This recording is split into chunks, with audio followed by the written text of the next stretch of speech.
ભાવનગર શહેરના ડીમાર્ટ મોલ પાસેથી નવજાત બાળકી મળી આવી. ભાવનગર શહેરના અધેવડા રોડ પાસે આવેલ ડીમાર્ટ મોલની પાછળ શિવ અમૃત સોસાયટી નજીક આજે વહેલી સવારે કોઈ અજાણી યુવતી પોતાનું પાપ છુપાવવા નવજાત જીવિત બાળકીને બાવળની કાંટમાં ફેંકી ગઈ હતી.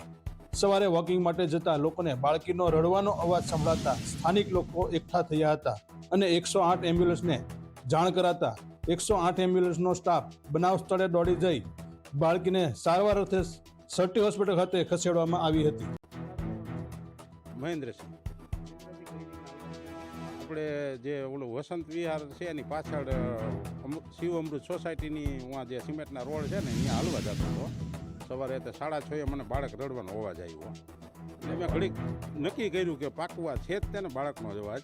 પછી મને તો એવું પાકું ન થયું કે કરિયાણાની દુકાન છે હું હળી કાઢીને ગયો અને મેં કીધું એને કે ભાઈ આ બાળક રડવાનો અવાજ આવે છે, હાલને જરાક. એ મોટરસાઇકલ લઈને આવ્યો ને એની મોટરસાઇકલની લાઇટથી એમ જોયું તો મને કે દરબાર આ તો આમાં સાચું કે બાળક જ ટીંગાય છે, બરાબર.